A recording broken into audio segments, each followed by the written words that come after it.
I don't know what Donald Trump is. Is he a real estate mogul? A president? A lover of dictators? What's his line?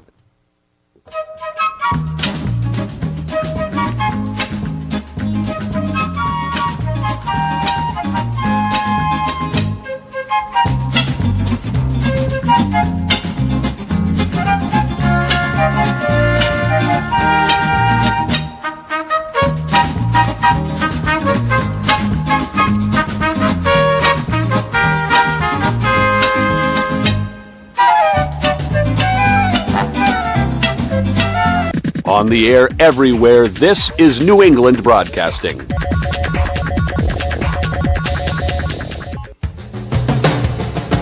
Good morning, good afternoon, good evening, good night. It's the Ron Van Dam Show. Oh boy. Oh no, Hold not on again. tight, things can get a bit weird, if you like that sort of thing. Oh, not this guy again, seriously? What the hell did I click on now?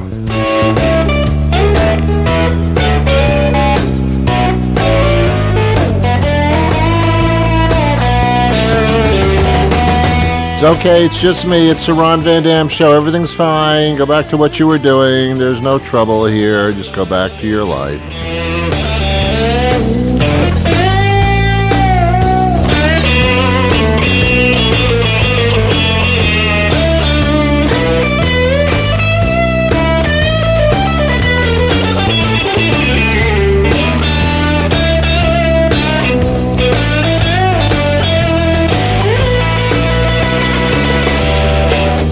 Everything's fine, nothing's wrong, everything's okay, nothing got hurt, everything's fine, nothing got broken, everything's fine.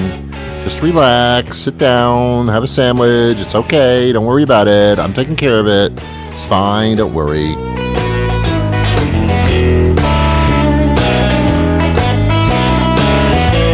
don't have to call anybody, don't worry about it, don't warn people, everything's fine, everything's gonna be fine.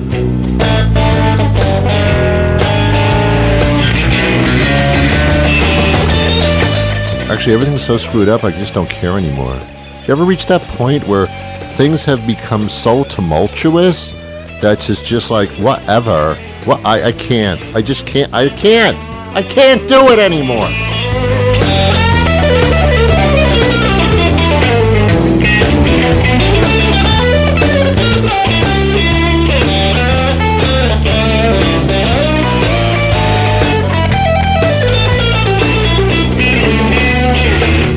Every time I see Donald Trump's face, I feel like I had bad clams. I get that queasy feeling in my stomach. I can't stand to look at him. I can't. I don't understand what it is I'm looking at.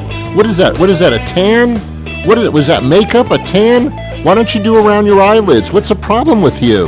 What's that on top of your head? My God, what am I looking at?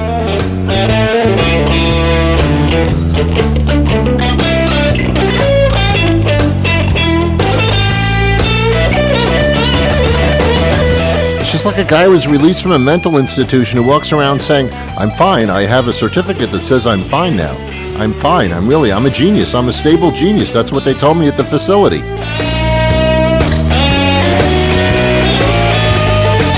Oh my God, what did you do? What did you vote in? Oh my God. I can see making a mistake, like maybe you thought you were buying vanilla ice cream, but it's really coffee ice cream. That's a mistake. This is like a big deal.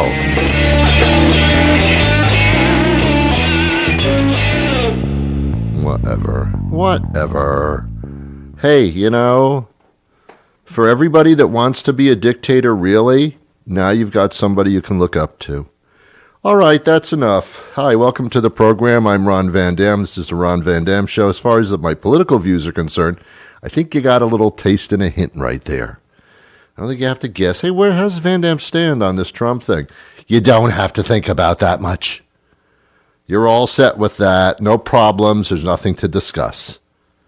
Everything's fine. How are you? Good to see you. Oh, it's the summer months. That's when people go crazy. They don't know what they're doing. During the winter, you stay inside. You have like comfort food. Even that's comfortable. I'll have a piece of toast or some macaroni and cheese, or maybe a clam chowder. That's like comfort food.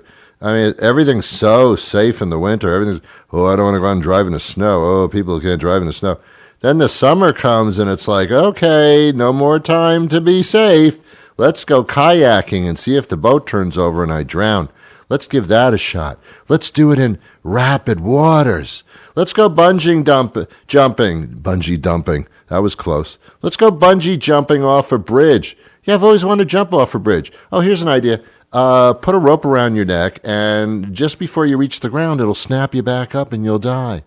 Oh, that sounds like fun. It's the summer months. Let's go. When it's cold outside, I can always put a sweater on. They make sweaters and these winter coats that will keep your body temperature up to 70 degrees below zero. I mean, they make stuff for that. They make hand warmers. You have heat in your house. There's all kinds of things that keep you warm in the winter. Ooh, burr, it's cold outside. Yeah, burr, burr, burr. If you were really cold, you wouldn't be able to make a sound. So now you're making a burr thing.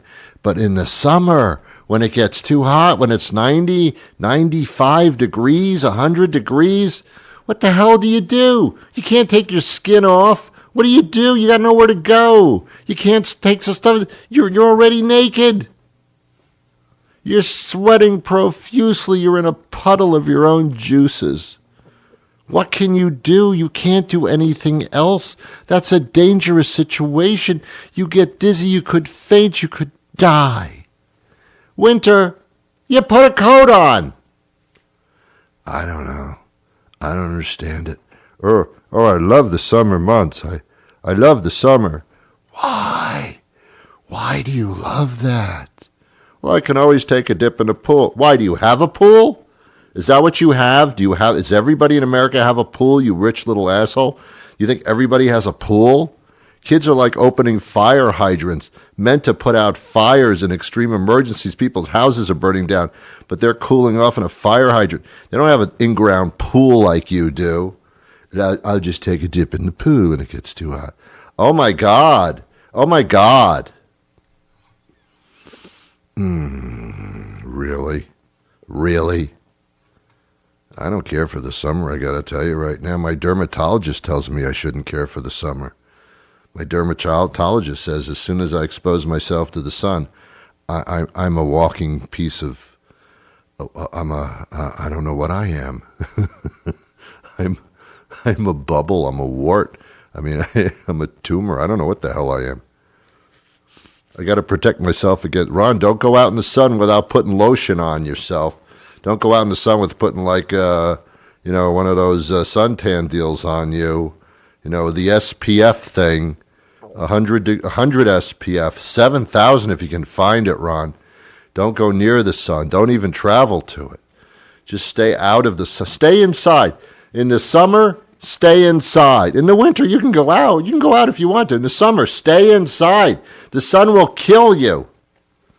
Don't go to the beach. What, are you kidding me? What, are you a jerk? Don't go in the... You're going to... What are you, a chicken? What are you, a chicken? You're going to rotisserie yourself on the beach? What, are you crazy? Why don't you stick some vegetables around your ass and make yourself a full meal? What, are you serious? Don't go out. And if you go to the beach or you go outside, wear a hat, my God. Don't expose your skin to the sun. It will bake you to a crisp. You'll be dead. You'll be incinerated. Don't do that. And stay under umbrellas. Well, it's not raining. No, sun's rays are worse than rain. Don't go near the sun. Don't even look at the sun. Don't look at the sun. You see that eclipse? Don't look at it. It'll burn your eyes out. Oh, the sun's wonderful. It'll burn your eyes out. Don't stare directly into it. You can stand in the sun and get real hot and sweaty, but don't you dare stare at it. It'll kill you. It'll make you blind. Your friend the sun. Don't look at it. I don't know, man. I'm not sure. Potato salad, you can't have it. You can't have potato salad outside. As soon as you bring potato salad outside, it turns into some kind of bacteria. Some kind of staph bacteria. It's not just regular bacteria. It's actually on the staph. The bacteria is wearing staph T-shirts. They're a member of the bacteria nation. I mean, as soon as you eat you take potato salad outside for like 20 seconds, you're eating pure bacteria. That stuff is turning into crap. And flies, they love it. Flies are flying around. You know what they're doing? They're looking for potato salad. That's all they're looking for. They don't care about anything else. They want potato salad. They love that stuff. They actually defecate on your potato salad. Hey, Ron, you want some potato salad? Oh, no. No, thank you. I think I'll pass on the defecation fly potato salad. Thank you anyway for leaving that stuff out in the sun for 20 seconds. God. The summer? Are you serious? Are you kidding me? Summer doesn't even quit. What time is sunset, Ron? It's 8:30. 8:45 is sunset. What are you killing me? What are you killing me? How long does the sun need to be out in the space of a day? What time is sunrise? 5 in the morning. Oh, great. 5 in the morning until 8:45 at night. That's sunshine. That's the stuff I'm supposed to stay away from. Why are you giving me so much of that? Are you trying to kill me? I don't get it. Makes no sense to me. Whew. So I take vitamins. Yeah. The vitamins give me everything that I don't get, which apparently is everything. Apparently it's everything. I take multivitamins. I used to think multi was 3. No, it's like 100. I'm taking vitamin K, vitamin E, vitamin B, vitamin C, vitamin G, vitamin W, vitamin X. I don't know what the hell I'm taking. And everybody tells me that all the vitamins that I take in pill form are naturally made by my body. Is my body not naturally doing what it's supposed to do? Why am I needing to supplement everything? Everything. You don't get enough vitamin B12. Wasn't that supposed to be the deal? Isn't that supposed to be in stuff? You're not getting enough vitamin C. I thought you're supposed to do that. Why do I have to take more of it? There's a store in a nearby town called the Vitamin Shop. Guess what they sell? Mm-hmm. Yeah. They're selling stuff that I don't even know what it is. They sell creatine. The hell's that? Is that insulation for the home? The hell is creatine? People are buying it and they're putting it in their bodies. Creatine. Well, do you know what creatine is? No. But someone told me to put it in my body. Oh, I see. So when God made us, he also made vitamin shops because he didn't make everything we needed. Assuming it's a him. I don't know that for a fact. I'm not that into it. No. I walked away from the Catholic, I ran away from the Catholic Church when I found out that the priests were molesting children. I said to myself, this doesn't seem ultimately religious and good to me. So therefore, something's wrong here. That's a religion that perhaps is not going well. A large number of priests, didn't read the program apparently, or perhaps that whole thing isn't as pious as they said it was. So I looked toward different religions, and I looked at Buddhism, and I found out there's a long waiting list for that. Everybody wants to be a Buddhist, because all you do is sit in the corner with your legs crossed, and you hope for peace. I mean, yeah, I'll do that. That sounds fine. No negative stuff in there. I'm not reading about Buddhists molesting children anywhere. I'll do the Buddhist thing. Well, you can't be a Buddhist, Ron. Why not? There's a waiting list. There's too many of us. You can't just do that. You can't just walk into a Buddhist church. You got to get the newsletter. You got to sign up. We have to test you. No, it doesn't work like that. Buddhist isn't a if everything else doesn't work, go to Buddhism kind of thing. No, they're realizing at a point the Buddhists are saying, no, we're better than that. We're not just like a last resort for you. You have to go through all your crap first, then you come to Buddhism, and then maybe we'll take you. Probably not, though, because you didn't come in the first place. And then there's the Methodist and and the Protestant and all that, and they still don't even understand what. They're all variations on a theme, you know. I don't know. I'm just nothing seems to be working anymore. No, nothing seems to be working. I'm telling you that. I talk about age all the time on this show. There comes a point where nothing works anymore. It was working fine before. Now it's not working anymore. I don't understand it. The sex thing was beautiful. Who turned that off? Who knew there was a timer on the faucet? What's up with that? Well, Ron, that's because you're taking so many pills, it's affecting your sexual drive. Oh, they didn't tell me that. I didn't know that. I don't know. Yeah, I mean, why does everything become a Sophie's choice after the age of 50? If you don't take these pills, your health is going to deteriorate. But if you do take these pills, your health is going to deteriorate. You decide which way you want to go. Why? These are like two bad choices. It's all we got. That's the deal. That's all you got. I guess I'll take the chance with the pills. Okay. I told ya. You know, all those warnings we said, you know, these pills will help your heart. Yes. Well, they can also make you die, give you diabetes, give you high blood pressure, make your feet fall off, make your nose run, drive you blind, make your hair fall out, but your heart will be in great condition. You decide. What do you want? You choose. What do you want to do? What do you want to do? I don't know. Well, when you die, do you want to be buried or cremated? I don't know. Do I have to decide now? Yeah. I don't know. Why are you making me think about it? I don't even know what I want for dinner. I think you should decide. Why do I have? I don't like both of those ideas. Can you prop me up on a stick? No, that's not an option. It's cremation or burial. I want the prop on a stick thing. You can't do that. People don't get propped up on a stick after they die. That's horrendous. Except for Jesus. He got propped up on a stick. You know, that was him. You're not Jesus. How do you know I'm not Jesus? Maybe I'm reincarnated Jesus and I don't even know it. I don't know.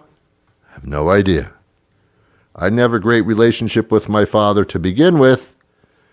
I don't really know who my father is. It could be God, although I don't know. I really don't know. He wasn't around when I was younger.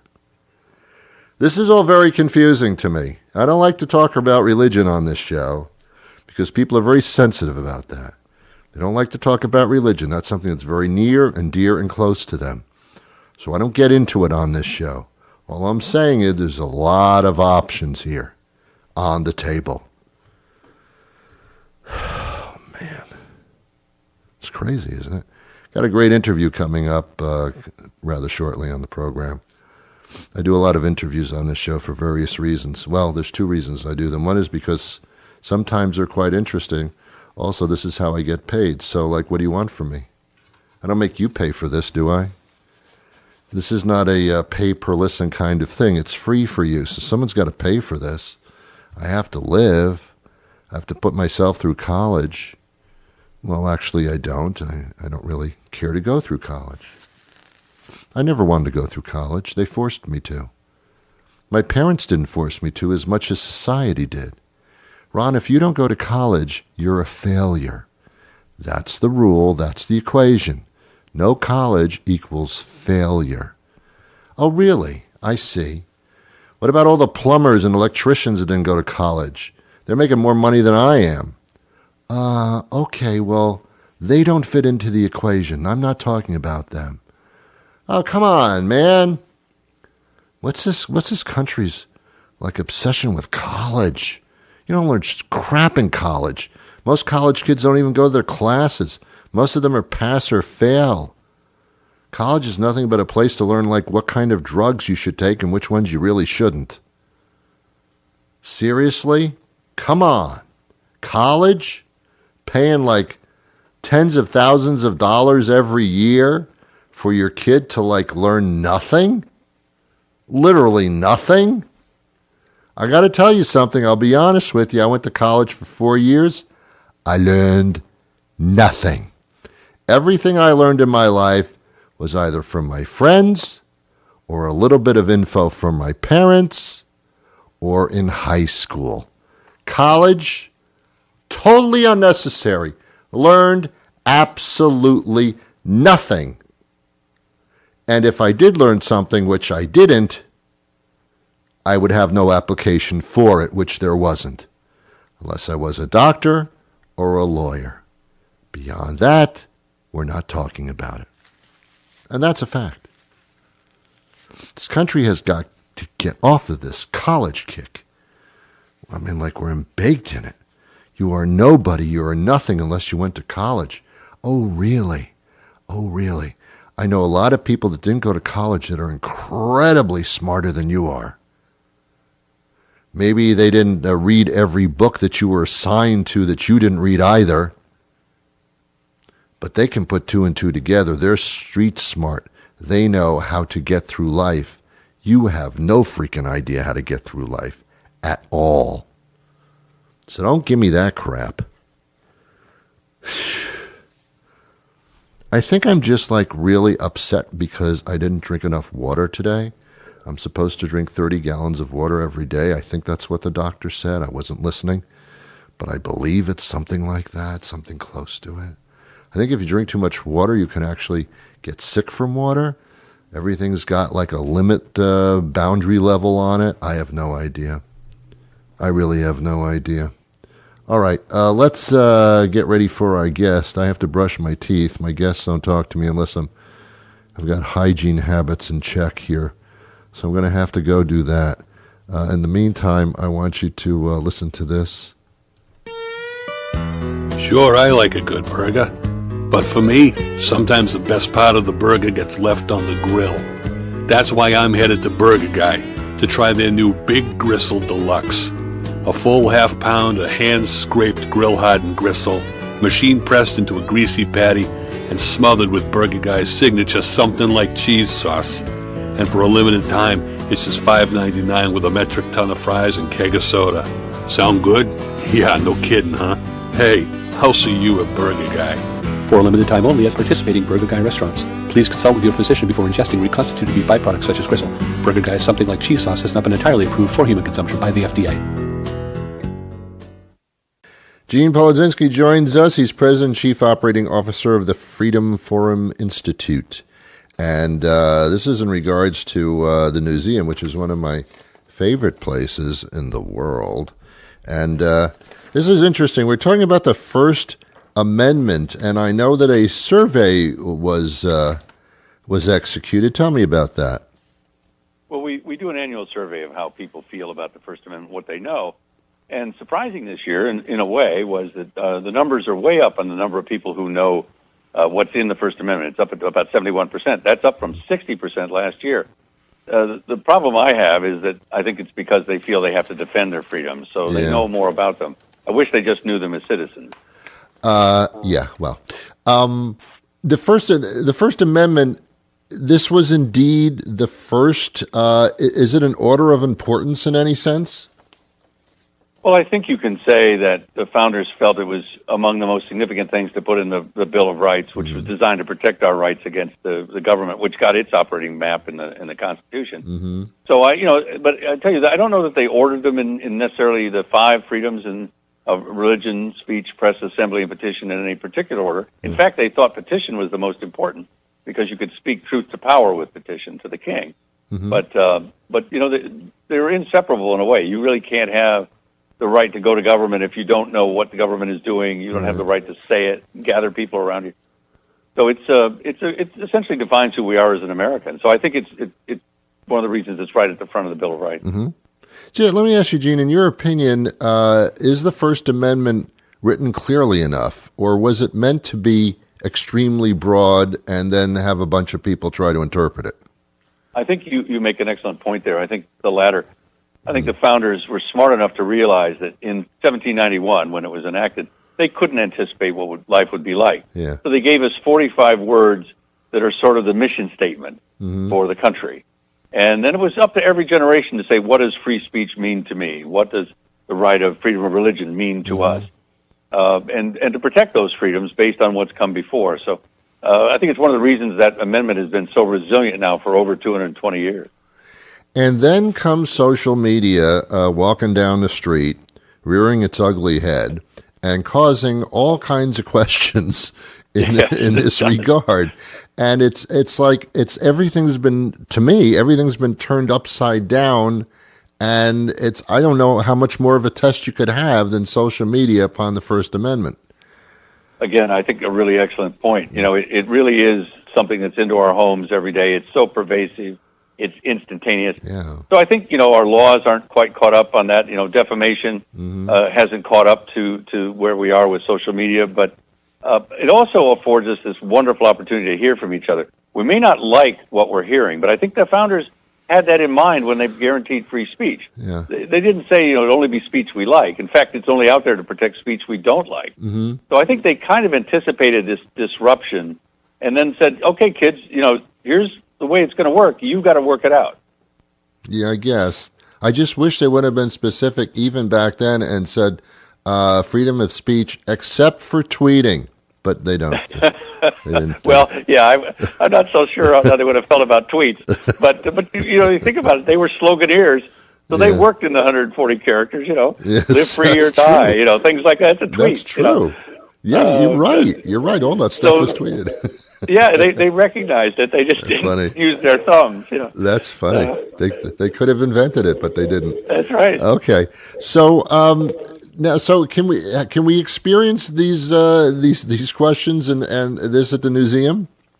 You can, and you can go to online at freedomforuminstitute.org, and you can come here. We have a large screen in the atrium area, and we put those results up, and you can test drive your own responses to those. Periodically, we put questions around the building, and you get to put these little dots, paste these dots, whether you agree or disagree. So you can see how you're doing with compared to the rest of the country.